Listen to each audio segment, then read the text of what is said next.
At the Chong Ek Memorial in Phnom Penh, Cambodia, you'll find a stupa, a squat, tower-like structure used as a place of prayer and meditation by Buddhists. At a distance, this little building might seem like a good photo op, but if you get closer, you'll see a truly harrowing sight. Around 5,000 human skulls are stored inside. While this is horrific in its own right, 5,000 dead are the tip of the iceberg for what lays below in a mass grave known as the Killing Fields. And for this, we have one man to thank: Pol Pot, leader of the Khmer Rouge and orchestrator of the horrific Cambodian genocide. While he's rarely mentioned alongside other vicious dictators of the 20th century like Adolf Hitler, Joseph Stalin, Benito Mussolini, and Chairman Mao, proportionally Pol Pot is as bad as any of them. Often credited with murdering practically a quarter of his own country during his 4-year reign from 1975 to 1979, Pol Pot has left a legacy of torture, brutality, fear, and mass killings that left scars on the Cambodian psyche even today,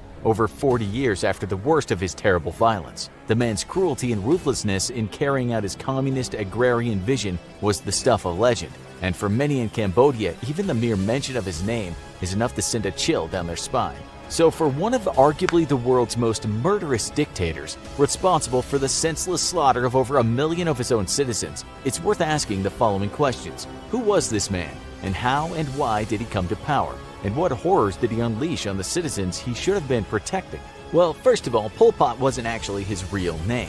Pol Pot was born in 1925 as Salath Sar in the small Cambodian village of Prexbov in the Kampong Tom province. He was the 8th of 9 children. The Cambodia that Sar was born into was once still under French colonial rule, which was naturally a point of contention between the Cambodian people and the powers that be over in France. Though Sar himself was unlikely to have felt the ripples of this personally, having been born into a relatively well-off landowning farming family. His family owned 50 acres of rice paddy, which was over 10 times the national average at the time. So it was fair to say that he lived a pretty charmed life early on. So just how did this upper-crust 1%er end up murdering a quarter of his own country? Salath Sar would make for a terrible student, and his parents worried about his future. While not interested in education in the least, a young Sar was immediately attracted to the revolutionary attitudes of Cambodian communists, especially those who sought independence from France. Salath Sar began using the revolutionary pseudonym Pol Pot, short for the French phrase politique potentielle, or potential politics.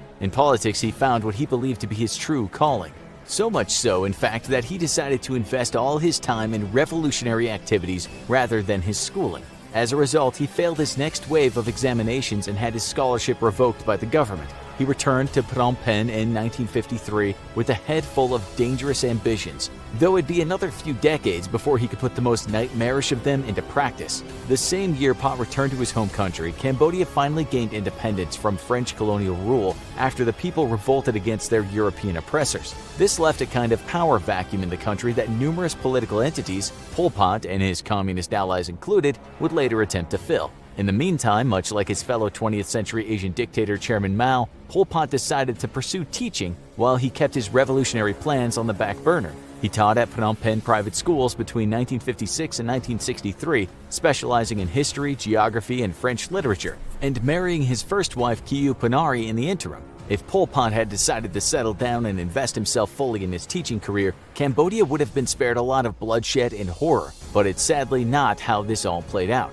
Pot spent his time helping to build up Cambodia's Communist Party on the side, serving as its secretary in 1960 and converting it to his particular brand of Marxist-Leninism. However, Cambodia's new monarchical rulers didn't take kindly to this kind of subversive activity and began a crackdown on communist groups that forced Pol Pot and his allies to flee Phnom Penh and take refuge in the jungle. There, Pot encamped with a group of Viet Cong before beginning his quest to reform his scattered own group into the Khmer Rouge guerrilla army, a revolutionary insurgency movement who intended to pry control of the country out of royal hands. As Pot grew his forces and began launching his revolution in 1968, it was clear that what he lacked in academic drive, he made up for in having an almost preternatural level of charisma and persuasion. One Khmer Rouge defector would later say, Pol Pot makes very powerful impressions on those who hear him for the first time. After that, they want to come back. Those who attend his seminars feel enlightened by his teaching, his explanations, and his vision.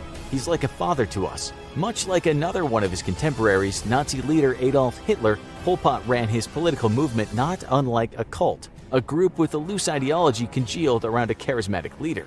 Ultimately, what ushered Pol Pot into power were the conditions of absolute chaos occurring in the late 60s and early 70s. In 1970, a brutal civil war broke out between the forces of General Lon Nol and the Khmer Rouge. General Nol undertook a military coup while the country's ruler, Prince Norodom Sihanouk, was away on business, and the prince sided with the Khmer Rouge. Not super interesting.